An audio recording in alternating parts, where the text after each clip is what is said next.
Registration form वापस collect करके 9 दिसंबर को हमारी ड्राफ्ट वोटर लिस्ट यूपी की प्रकाशित होगी। दूसरा चरण फिर 9 दिसंबर से शुरू होगा, जिसमें ऐसे लोगों को, ऐसे निर्वाचकों को जिनके फॉर्म तो आए लेकिन उनका 2003 की वोटर लिस्ट में नाम नहीं था, उनको एक नोटिस जाएगा। उनसे अपेक्षा की जाएगी कि अगर उनका 2003 की वोटर लिस्ट में नाम था तो वो डिटेल बताएं, या एक 13-14 डॉक्यूमेंट्स की एक लिस्ट है वो अवेलेबल कराई जाएगी, उनमें से कोई एक दस्तावेज दे दें। महत्वपूर्ण ये है कि जो पहला चरण है 4 दिसंबर तक का, इसमें कोई भी दस्तावेज ना तो मांग रहे हैं वोटर से और ना ही ले रहे हैं। BLO को इंस्ट्रक्शन है, इसमें केवल और केवल जो गणना फॉर्म है वो हस्ताक्षर किया हुआ वापस लेना है। हस्ताक्षर वोटर स्वयं कर सकता है या परिवार का कोई वयस्क सदस्य भी कर सकता है। उसमें 3 चीज़ें मैंडेटरी हैं। एक अपना फोटोग्राफ लेटेस्ट वोटर का, और माता का नाम और पिता का नाम, ये 3 मैंडेटरी हैं।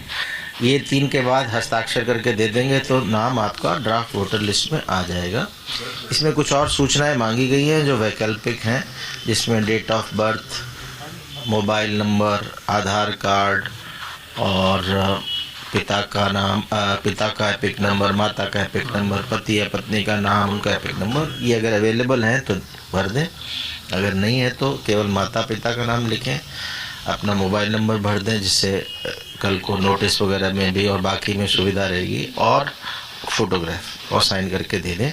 इसमें एक चीज़ और भरनी चाहिए वोटर को, वो है ये जो गणना फॉर्म है, इसमें मैंने कहा कि पहला जो ऊपर के हैं ये आज की तारीख में वोटर का क्या इन्फॉर्मेशन है, डेट ऑफ बर्थ, मोबाइल, आधार, पिता माता का नाम, पति पत्नी का नाम और फोटो।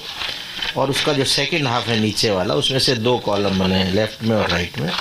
ये 2003 की वोटर लिस्ट में उसकी जो डिटेल्स लिस्ट में है वो भरनी है इधर लेफ्ट वाले में। ये अगर भर दी तो राइट की ज़रूरत ही नहीं है, तो काम पूरा हो गया। ऐसे वोटर को कोई भी नोटिस नहीं जाएगा। युवा वोटर जिनका 2003 में नाम नहीं था वो लेफ्ट वाला नहीं भर पाएंगे, और राइट वाला भर सकते हैं। किसका भर सकते हैं? या तो माता का नाम हो, या पिता का नाम हो, या ग्रैंडफादर या ग्रैंड मदर, उसमें दादा दादी, नाना नानी, ये 6 रिश्ते हैं, जिनमें से किसी एक का अगर 2003 में, तो यहाँ भर सकते हैं। और फिर साइन करके BLO को दे दें। ये अगर नहीं मिल रहा ढूंढने पे भी, तो भी आप जो डिटेल है आपको वो भर के दे दें। तो इससे होगा ये कि आपको आपको जो ड्राफ्ट वोटर लिस्ट में आपका नाम कटेगा नहीं, वोटर लिस्ट में नाम आ जाएगा। जिनका डिटेल्स नहीं भरा उनको नोटिस जाएगा, बाद में भी भर सकते हैं। बाद में जब नोटिस आए तब भी दे सकते हैं। डिटेल नहीं है तो अपना एक डॉक्यूमेंट देंगे। और ये प्रक्रिया 9 दिसंबर से नोटिस की शुरू होगी, 9 दिसंबर के बाद। और ERO को अपना